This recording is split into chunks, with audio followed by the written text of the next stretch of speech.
And look at the difference in that, man. It's absolutely mental. Look at this. Look at this. Oi!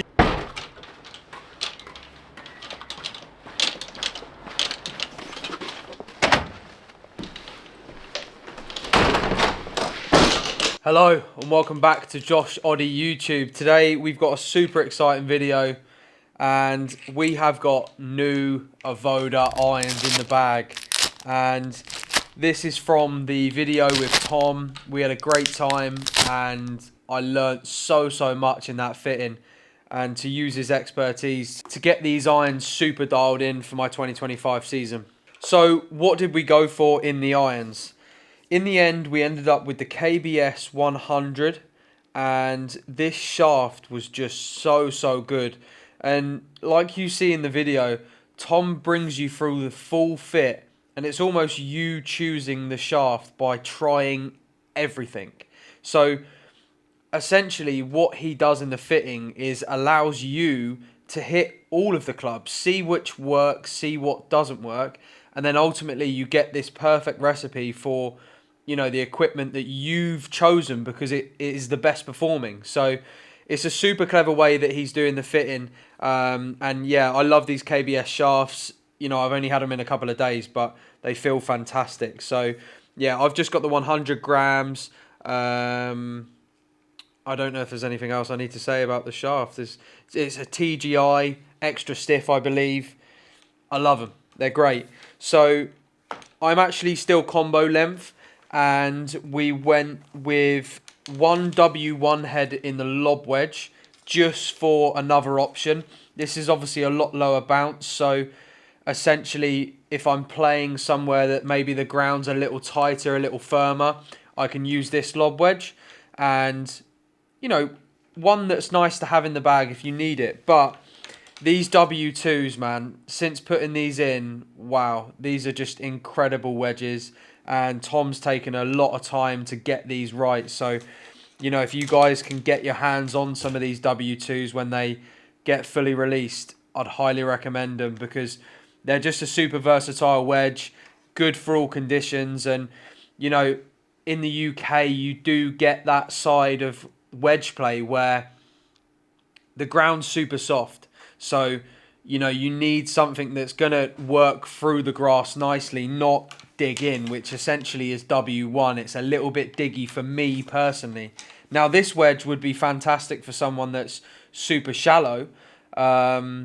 Maybe almost the opposite way. They're not steep enough. But then, you know, you got W2 that is just made for everyone. It's a wedge that you could take anywhere in the world and use. So yeah, I've got the lob wedge in W1, and then lob wedge, sand wedge, gap wedge in the W2. So yeah, these are going to get released very soon in full batch, and you know, I'd highly recommend them. They're an unbelievable looking wedge, and yeah, super excited to have these in the bag. So I did keep with combo length, which obviously means my lob wedge and 8 iron are the exact same length. I did also go one upright this time around. So that was a super interesting side to the fitting, where Tom actually told me, what have you played your whole life? I said, I've been too flat my whole life. So what essentially that has trained or made me do is come over the top with an open face because they were essentially too flat. I remember playing 3 or 4 flat, you know, in my earlier days as a junior. But as you start to get older, as you start to get bigger, you know, that pattern has to go that way over to counteract that open face at impact, versus someone that's like too upright, they'll almost get the other way and they'll start throwing it towards the ball, big into outs, big draws, whereas I've been over, open face, and you know, it runs through the whole way through the bag, and that's where driver for me has been a super big struggle to get that path and you know, almost have it neutral. I'm very neutral with my irons and very good with my irons, but when I get to driver, that's where that pattern is almost too steep, shafts kicking out. So you know, I'm hoping by going one upright, and this is what Tom said as well, by having a club that's fit for you properly and you're not making any compensations in the golf swing, that's where you then start getting a golf swing that's firing and moving better, just because the equipment's right for you. So it makes a lot of sense. But yeah, so I've gone combo length, lob wedge to 8 iron. Then I move into the half-inch increments from 7 iron up to 4 iron. I've still got my beautiful little 3 iron that Tom made, 15 degree. This thing is just, she's going nowhere. But yeah, I've gone back to the bladed heads, you could say, or cavity heads. But, you know, I'm very surprised because they're fit correctly now and they're spot on. These are, as I'm going to show you, are kicking up higher. The ball flight's better. It's straighter. Yeah, there's a lot of benefits to these new irons in the bag. So yeah, and they look stunning as well. I went for the chrome finish this time around. I just feel like it looks a little bit cleaner, a little bit better. But yeah, you know, that's my new equipment. One upright and everything. In the lob wedge, I have gone standard lie angle. I just don't like it being too upright in the lob wedge, as I lower my hands quite a lot. But yeah, lob wedge is the only club that I've gone standard lie angle. And then all the rest, one upright. And yeah, the KBS TGI. So yeah, that's what's in my bag for the 2025 season. The Avodas are ready to rock and roll. And I'm super excited to continue growing, continue playing, and hopefully we can have a good year with the Avodas in the bag. So I just wanted to show the difference in the two wedges, as I thought it'd be good to get a little close-up action here. So this is the W2, this is the W1. You can see the soles are completely different there. The W1 is slightly thicker and the W2's got a bit more of a thinner sole. And when you put these down on the floor, let me see if I can get a good angle here. It's more of a traditional looking wedge. This is the W2. Pretty traditional looking. W1 is very unique looking. It's quite round here. I think it looks almost quite, it looks too round, I think, personally. But you can just see W2 now almost has a bit more of a traditional look, whereas W1, it's so hard to show. But yeah, it's just a little bit more round. And, you know, since putting these W2s in, I have noticed my wedge play just go short game better. You know, strike around the green. Yeah, it has been a lot better for me personally because I'm quite a steep player. But, you know, these W2s I just highly recommend. Okay, so I'm just going to take you through a full practice session really. We're going to start off with 60 yards, and funny enough, this is my 60 degree lob wedge. Left arm parallel. Should be pretty good here. A little bit low on the distance. But you'll notice that the spin rate there on the left-hand side of the screen, you know, 9,000 backspin. So from this far, it's, you know, you're generating a lot of spin with these wedges, and that's partly because of the lighter head weight. So, you know, 8-7 backspin, it's just makes it really nice when you're out on the course and, you know, lads are really struggling with certain shots around the greens and, you know, 50 yards away downwind, and I can just pull out this 60 degree and get almost up near 10,000 backspin. You know, if I go open face and I really try and spin one, 9.5, look there. And I mean, that is spinning.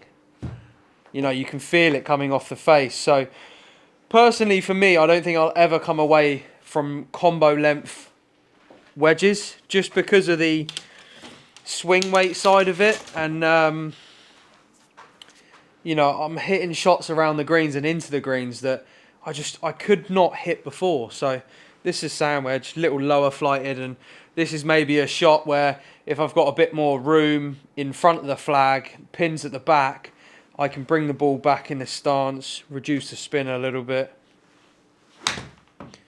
and you know, comes out a little lower, bit more chasey, and you know, another shot that I've got in the arsenal.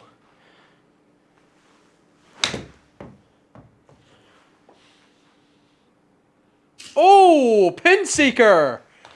So yeah, that's 60 yards, and then I'll kind of increase it. This is kind of how I work my practice sessions. I'll probably go up to my next yardage at about 80. Similar kind of jazz here. I've got a sand wedge swing that's left arm parallel. I mean, that's nowhere near. That is really, really slow. Right, let me try that again. Keeping this practice session pretty raw. I want you guys to see everything, you know, the good, the bad. So there we go, 73 carry. That should be my left arm parallel with the sand wedge. I use the clock system, so I work with my left arm, my lead arm, and I go left arm parallel. I go left arm. I kind of feel the left wrist is level with the right shoulder here, and then I'll go to full swing. So essentially I've got 3 different yardages with 3 different wedges. It's quite a powerful thing when you're out on the course, because you can play them higher, spinnier shots, you can play the lower, chasier shots, and you know, you've just got a load of different shots in there if you need to hit them. 75 on the buzz. That's the one. In she goes. Whee! So yeah, I mean, even on this one here, I'll pull out 60, and I've got a left arm to right shoulder. This swing here with the 60, which should be 80 yards, but higher, spinnier. Just caught that bottom groove. I mean, 10,900 spin. Spin! There you go. She's coming back. She's coming back. Go on. But yeah, you know, just different shots, different options, and we are prepared for any outcome on the course.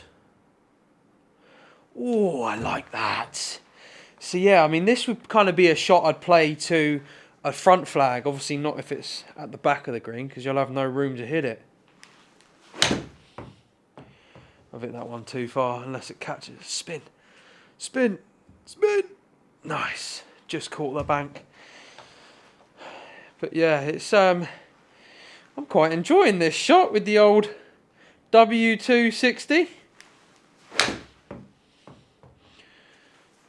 11,000 backspin. It's just incredible. 4 good shots there. I'm trying to show you guys, you know, some different options here, and it's pretty dialed in right now. This one might even have a little sniff. This one. Go on then. Oh, I kind of want a whole one, but I feel like we should move on. You can't really get better than that, can you? So let's now go to Gapola, and we will go to my 120, which is pretty much a full gap wedge. Should be anyway. Just caught that one a little bit out the toe. 10,800 spin. It's just it's incredible. It is incredible how much spin these wedges generate.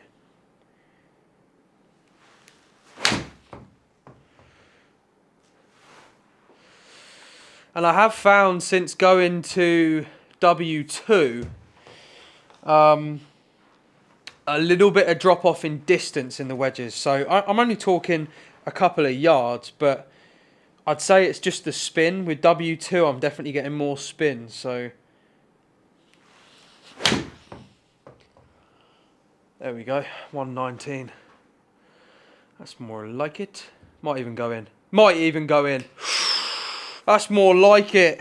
So I can kind of hit one with pitching wedge, similar to, you know, what we were just hitting with the sand wedge gap wedge or sand wedge lob wedge. I've got kind of a 120 shot with pitching wedge here, which is similar. That right arm parallel, lower spin, different flight.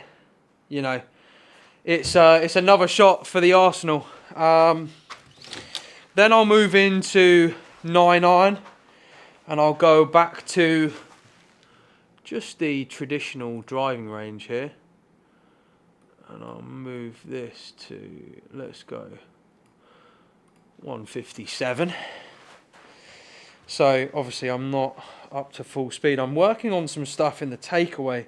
Noticed yesterday I was speaking with Liam, and I noticed that the takeaway sometimes gets a little bit in here, which then forces this bit even more, versus nice and out, keep it wide, can kind of drop it in that slot a little bit better. So swing's getting there.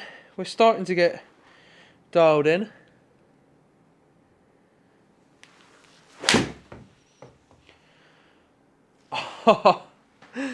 And that's a nice first swing with the 9-iron there. Beautiful. 154.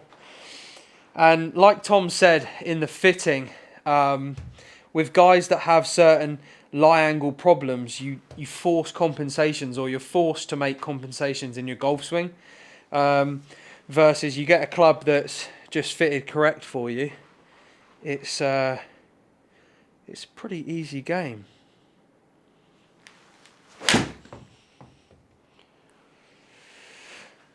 And I'd say that's probably going to start to happen more in my game, is that left shot, which is where the lie angles are working. And I would say that is the shot I was trying to hit previously with my flat irons, and it would go pretty straight, versus I'm now hitting that shot and it's drawing,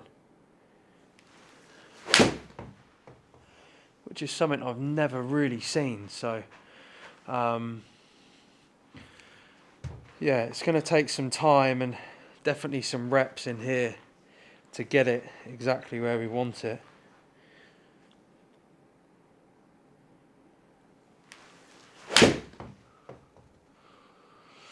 And it's just a beautiful draw. It's starting to feel really, really good.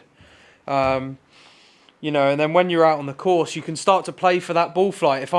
Personally for me, if I'm not drawing my 9-iron, I know that when I get to drive, I'm just going to be, you know, spinning and cutting it. So, you know, it's actually a really good sign when the lower clubs in the bag are drawing.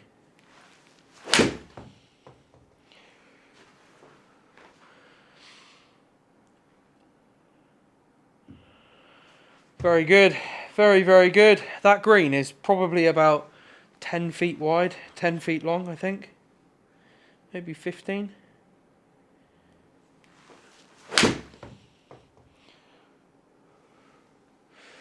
See, that felt like a bad one. Which before I feel like, you know, them ones would be necky, low, spinny cuts, versus now it's like just holding there. It's not really a bad swing.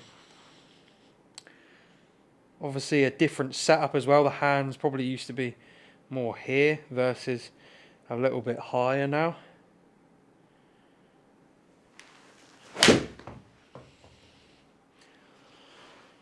But it's not a huge difference to where I was, and it's been pretty comfortable to adjust to it. So yeah, I'm really, really excited to get these in play in a tournament.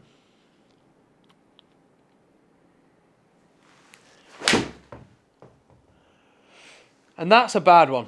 Really, really bad one. But, you know, realistically, 21 feet away from the flag. Probably still on the green if you're aiming in a good spot with Decade.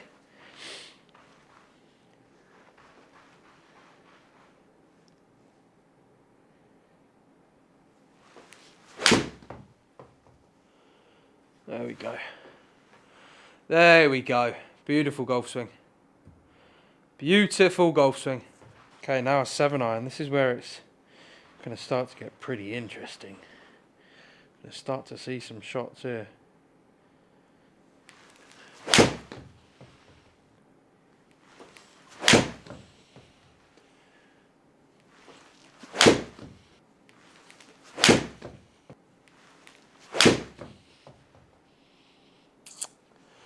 And that is a really, really bad one. But I feel like I'm semi getting away with it just because of the lie angle. And it's certainly going to take some getting used to for me. I think as you go up the bag, you start to really see the deeper problems.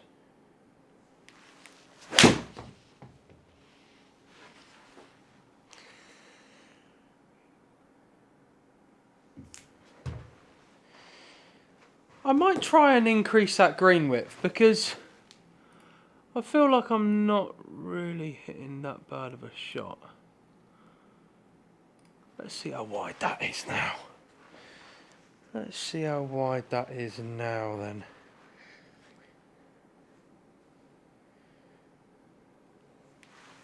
Of course, when you increase the green width, you hit an absolute flagger. I think when you put it 20 yards, it does like 10 and 10 either side. Which, I mean, for a dispersion with a 7-iron is pretty good. 0 side spin on that one. Wow. Wow.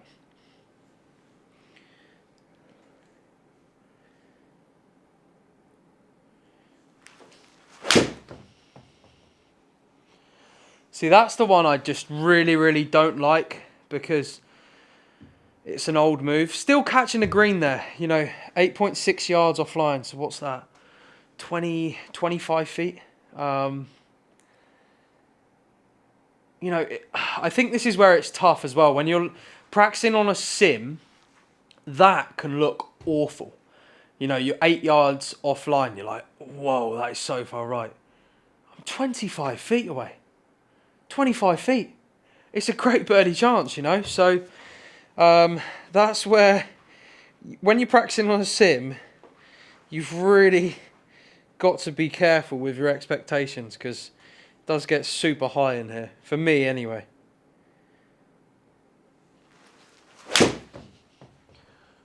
Oh, turn over. Josh! 11 yards offline. Dreadful. Dreadful golf shot. 33 feet away. Might even catch the right edge there. Not a good swing though. That's my old move. That one.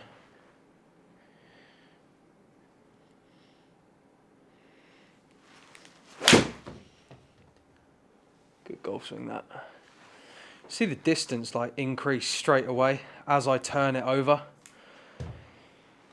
And I can personally feel it like strike wise when I'm hitting that draw. It's completely different to how that high right one feels.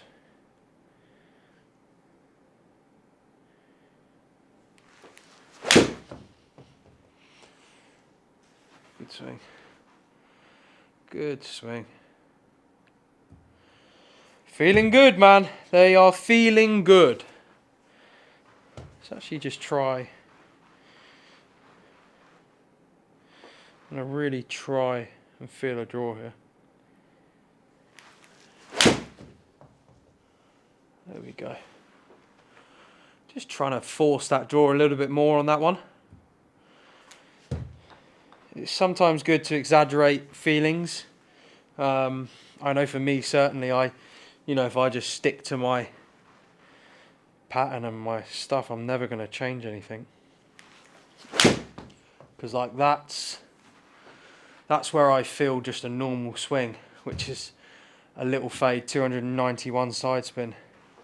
But you know, if I'm really forcefully feeling that in to out,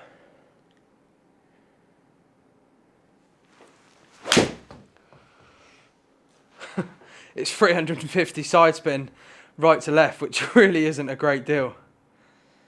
It's amazing how feel and reel are just way different. But, you know, spin numbers there, fantastic, 5.8, right around that 6,000 mark. Yeah, I'm super impressed with the irons. Really impressed so far. That was just slappy, horrible. Not a great swing.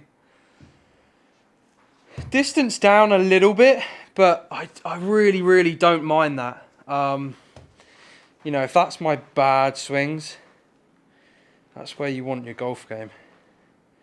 It's not about how good your good is, it's about how bad your bad is. I can feel myself just not letting the face go there.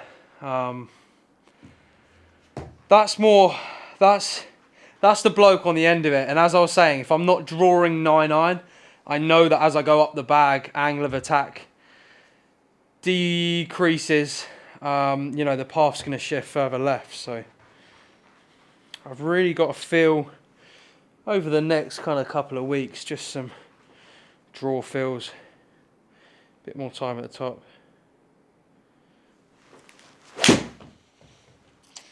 And look at the difference in that, man. It's just, it's absolutely mental. Look at this. Look at this. Oi! From 220. Okay, 240. 4-iron. I think if we catch it, should get there.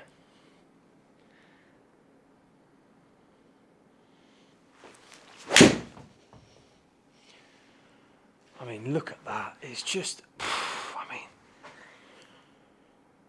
the feeling off of these new clubs is just mental. 240 yards.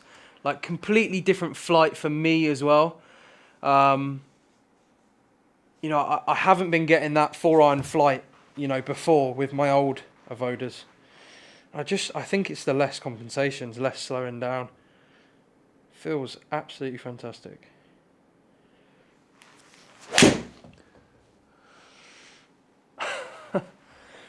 .230 carry again. And like I say, like in the sim, it just looks horrendous. That's 36 feet with a 4-iron at 240 yards. It's great. You know, it's great. Great swing.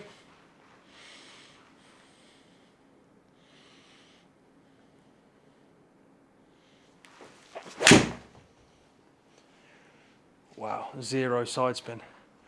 A little bit lower there. 0 side spin.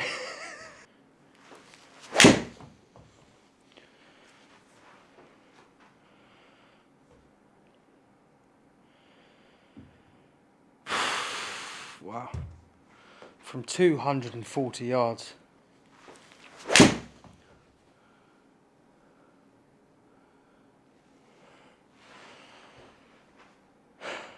Feel it. Can feel it, man. Feel it coming.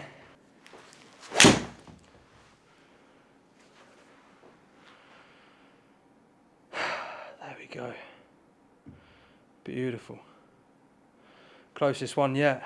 3 feet from 240 yards. So I've just put on club path up there, and I'll start to hit some 9-irons now.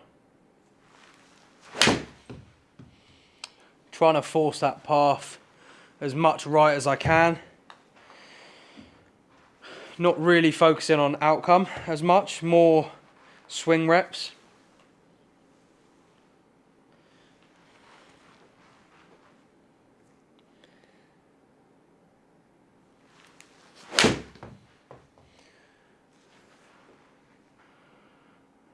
And you can see there, like that feels super in to me, 3-point in to out, which is really not a lot. So, you know, I know my swing needs a lot of work, and, you know, I've definitely identified what's been going on within the game, and I know that's something I need to work on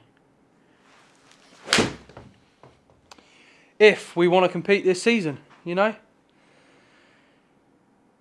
Because it doesn't matter when when the tripod's out and, you know, you're playing a nice comfortable round of golf at your home club, I can play great. I can play some really, really good golf, but under pressure, you know, things start to creep in and you've got to identify what's working and what's not. So yeah, I know that's something that I need to get better on, and identify it, work on it, improve it. There we go, 4.9. There we go then. You know, and then that's as a feel, start to get it more in there. When you go back to your normal, should be pretty close, you know, so.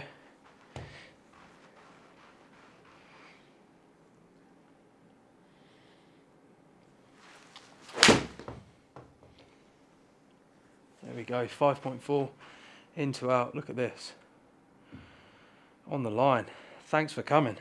And I will finish off the session with some drivers. I've put this lower lofted, which is forcing me to get more into out, and like I literally have to try and hit this as a high draw. Otherwise, it will go into the ground. So it's literally forcing me to hit a high draw. Let's see if we can hit one.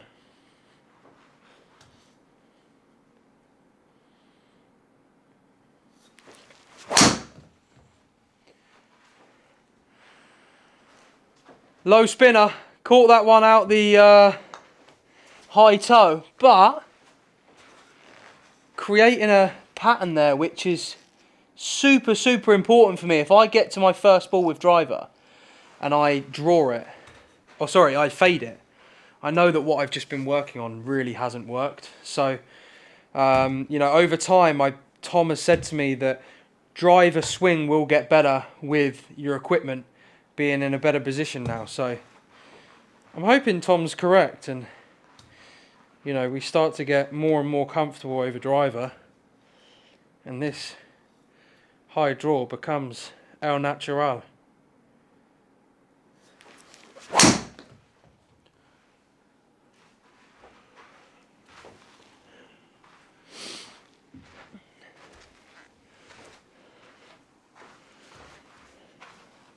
And you can see there, backspin's really low at 1600, but launch angle as well is at 9.7. So you know, it's actually forcing me to hit that shot. The high one. Come on, man. Hit it high, man.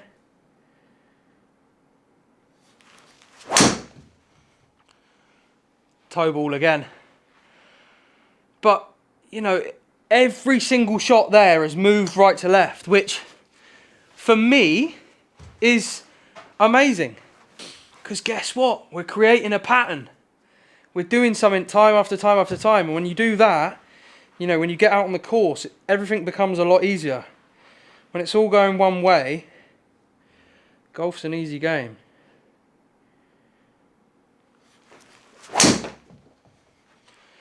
There we go. There we go. Hallelujah. Still not up to full oomph yet, but, you know, pretty good.